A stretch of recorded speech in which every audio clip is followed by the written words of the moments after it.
এবাৰ গৃহ সমষ্টি অৰ্থাৎ নিজৰ সমষ্টি শিৱসাগৰত অখিল গগৈয়ে ইটোৰ পিছত সিটো কাৰ্যসূচীৰ আৰম্ভণি ঘটালে, ইটোৰ পিছত সিটো আধাৰশিলাৰ কাম আৰম্ভ কৰিলে।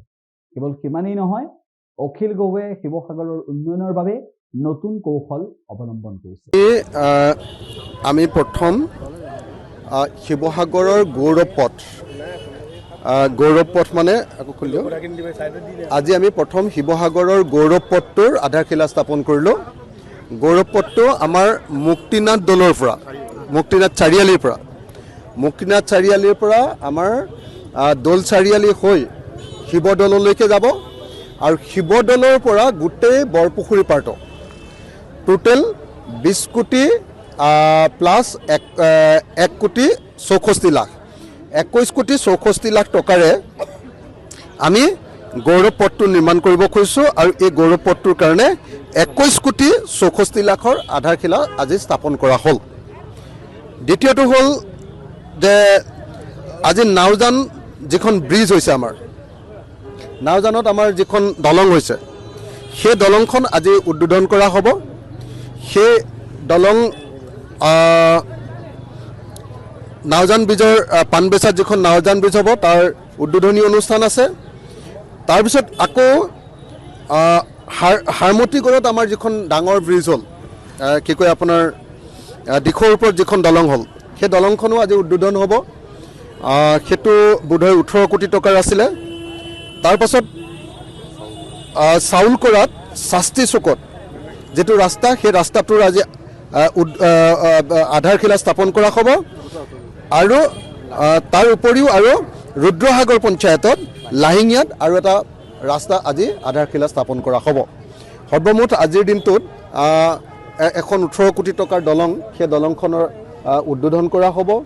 এখন 18 কোটি টকাৰ দলঙৰ আধাৰশিলা স্থাপন কৰা হ'ব। এই 21 কোটি 64 লাখ টকাৰ গৌৰৱ পথটোৰ আধাৰশিলা স্থাপন কৰা হ'ল আৰু দুটা ৰাস্তাৰ আজি আধাৰশিলা স্থাপন কৰা হ'ব। আজি শিৱসাগৰ নগৰৰ এই আধাৰশিলাখিনি স্থাপন কৰা হৈছে। মই আপোনালোকৰ জৰিয়তে অসমৰ মুখ্যমন্ত্ৰী ডাঙৰীয়াক অনুৰোধ জনাব খোজোঁ যে আমাৰ শিৱসাগৰৰ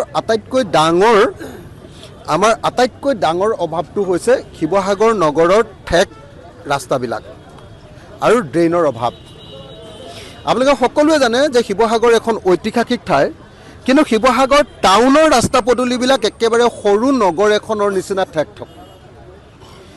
সেইকাৰণে আমি ডিপাৰ্টমেণ্টৰ জৰিয়তে 108 কোটি টকাৰ এটা প্ৰজেক্ট কনচেপ্ট পেপাৰ বনাই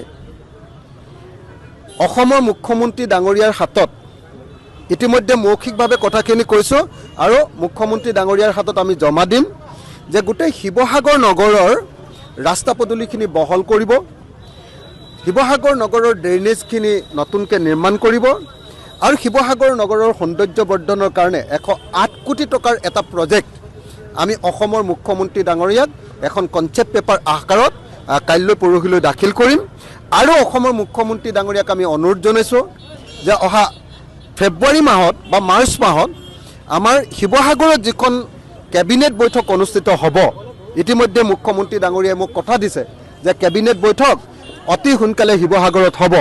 সেই কেবিনেট বৈঠকতে যাতে আমাৰ শিৱসাগৰ নগৰৰ এই ৰাস্তা পদূলিৰ 108 কোটি টকাৰ প্ৰজেক্টটো যাতে চেংচন কৰি দিয়ে, তাৰ কাৰণে মই মুখ্যমন্ত্ৰী মহোদয়ক অনুৰোধ জনাইছোঁ। যিকোনো খবৰৰ বাবে যোগাযোগ কৰক 7099017330 লগতে 7099017110 নম্বৰত।